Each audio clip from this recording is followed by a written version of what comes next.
Bonjour à tous. Il y a 2 ans, j'ai commencé un projet pour aider les professeurs des écoles à devenir des super profs. Ça commençait par créer un outil pour leur permettre d'enseigner la lecture de façon différenciée, c'est-à-dire en s'adaptant à chacun de leurs élèves. La première fois que j'ai parlé de ce projet à un prof, il m'a dit « Oh, ça a l'air génial, mais est-ce que ça marche ?» Alors j'avais très envie de lui dire « Oui, bien sûr que ça marche, c'est moi qui le fais. Mais à la place, je lui ai demandé « Qu'est-ce que ça veut dire au juste « ça marche » ?» Depuis 2 ans, c'est une question qu'on nous pose souvent. Est-ce que ça marche? Et à chaque fois, quand on demande ce que ça veut dire, les réponses tournent autour de la vitesse d'apprentissage des élèves qui doit augmenter. Quand les étudiants de l'Université technologique de Compiègne m'ont proposé de venir m'exprimer ici, sur le thème de la vitesse, ils m'ont naturellement proposé de parler de la vitesse d'apprentissage des élèves. Ça me posait quelques problèmes. Alors pour être clair, je suis convaincu que la question « est-ce que ça marche ?», elle est fondamentale. Si on ne se pose pas ce genre de questions, on avance à l'aveugle. Par contre, je pense que la grille de lecture de la vitesse, quand on se demande « est-ce que ça marche ?» pour un outil pédagogique, ce n'est ni la seule ni la meilleure aujourd'hui. Pour commencer, je voudrais vous expliquer pourquoi on associe ces questions de temporalité à l'éducation assez naturellement. Quand on passe un examen, un concours, une épreuve, que ce soit en 1 heure, en 2 heures ou en 4 heures, il faut répondre en temps limité. L'école commence à 8h30, on a 15 minutes de récréation, 1h30 pour manger, 15 minutes l'après-midi, on finit à 17h. Dans la semaine, on travaille 4 ou 5 jours, et c'est d'ailleurs une grande question aujourd'hui. Est-ce qu'il faut travailler 4 ou 5 jours? On commence en septembre, on a une semaine de vacances à la Toussaint, 2 semaines à Noël, 2 semaines en février, 2 semaines à Pâques, et presque 2 mois de grandes vacances. Finalement, l'école est obligatoire de 6 à 16 ans. Il y a 3 années d'école maternelle, 5 années d'école élémentaire, 4 années de collège. Toujours ce rapport à la temporalité, au rythme, au rythme, au rythme. Mais finalement, est-ce que le rythme a toujours été lié au scolaire? On se pose la question de la transmission du savoir au moins depuis l'Antiquité. Par contre, l'école, telle qu'on la connaît aujourd'hui, elle date à peu près des années 1880 avec les lois Ferry qui la rendent gratuite, laïque et obligatoire pour tous. Une véritable révolution. Une révolution qui en suit une autre, la révolution industrielle. Et quand on y regarde de près, l'école, elle a été créée dans un contexte industriel pour des besoins industriels. Et dans un contexte industriel, quand on se demande est-ce que cet outil, il est performant? On va se dire, est-ce que ça marche? Finalement, on va regarder si l'ouvrier, quand on va lui donner cet outil, il va pouvoir travailler plus vite et mieux.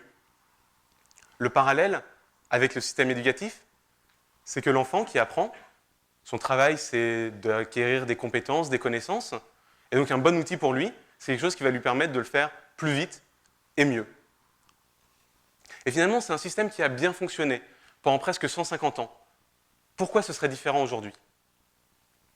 Aujourd'hui, ce qui est différent, c'est qu'on ne réduit plus l'apprentissage à l'enfance. On considère que quelqu'un qui commence à travailler aujourd'hui ne fera plus le même métier dans 30 ans. Il va devoir se former. Pourquoi ce serait différent aujourd'hui?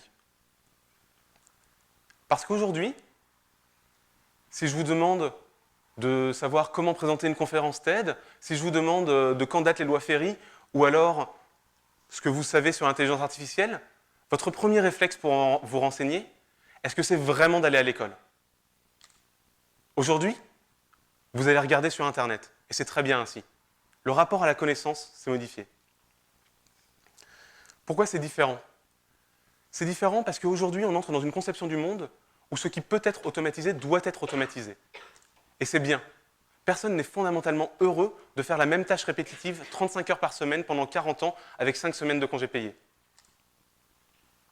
On a l'impression que cette conception, elle existait déjà à l'époque industrielle, automatisée. Mais c'est différent. À l'époque industrielle, automatisée, c'était gagner en productivité.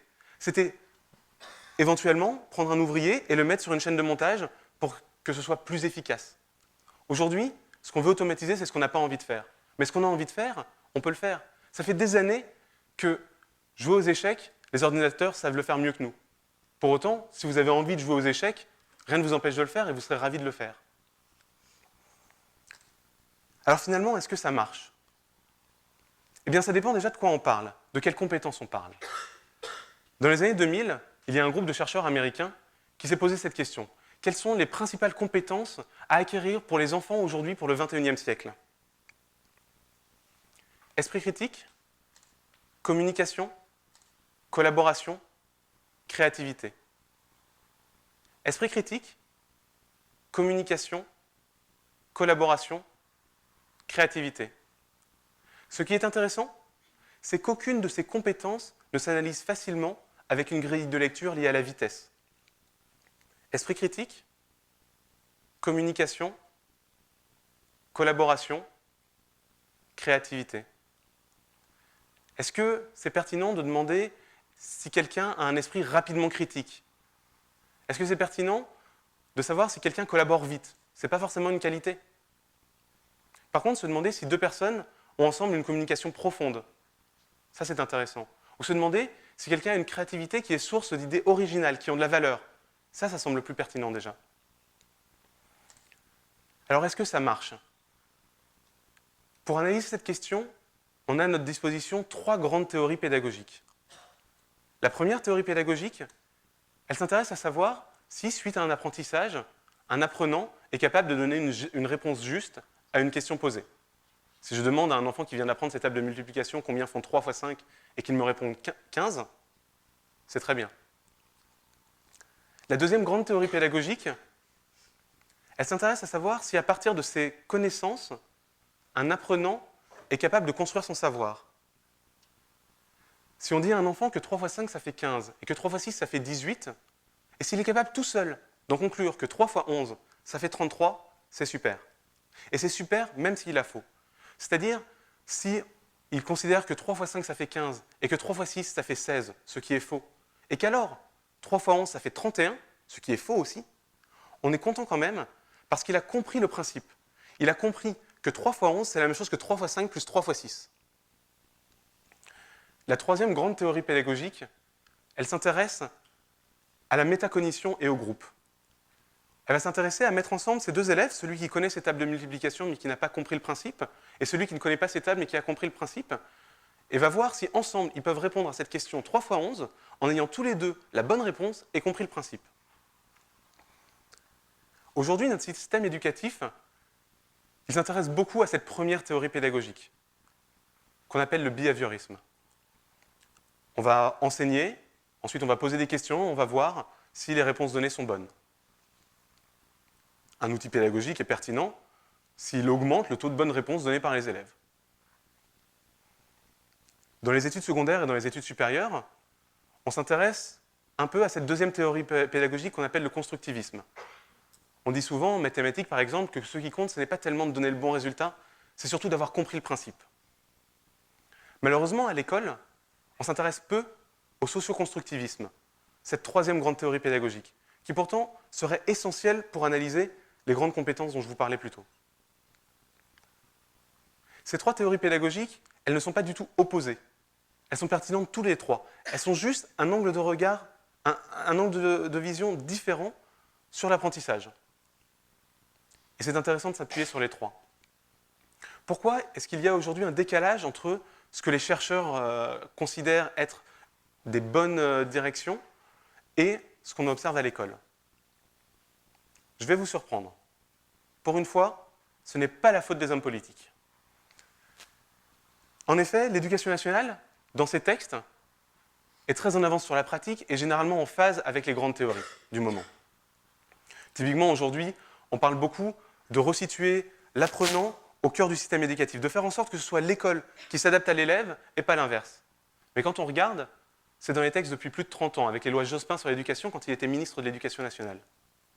Dans les derniers programmes scolaires, on voit l'apparition, en classe de maternelle, de la notion d'algorithmie, ce qui est très moderne.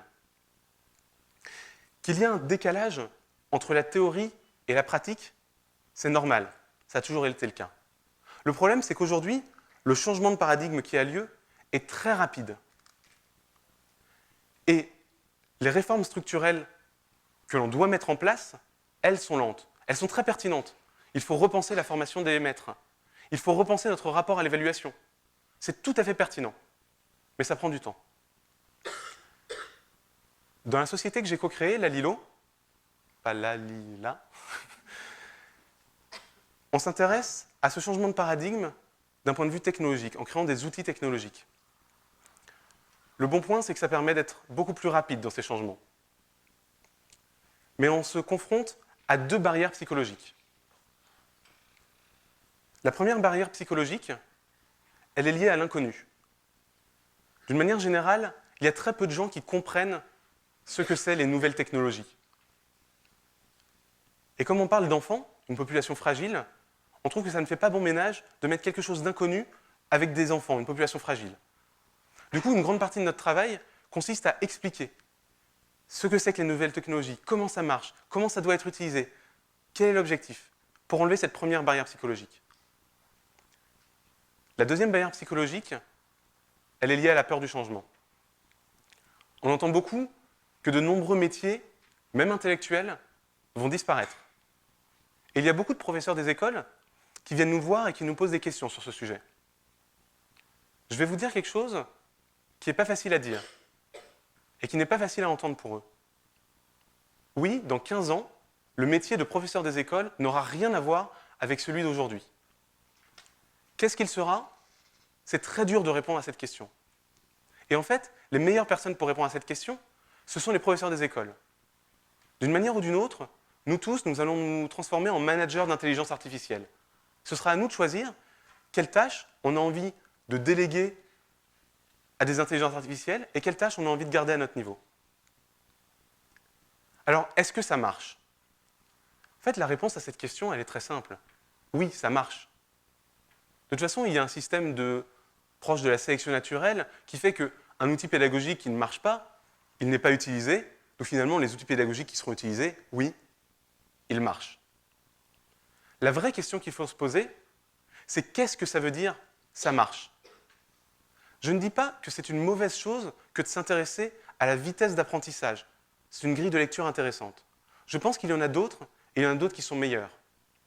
Se demander si on peut diminuer l'échec scolaire, si on peut réduire les inégalités sociales, si on peut faire en sorte que les enfants qui vont à l'école soient heureux, fiers d'eux, et qu'ils soient bien préparés pour leur futur. Ce sont d'autres grilles de lecture qui sont vraiment pertinentes.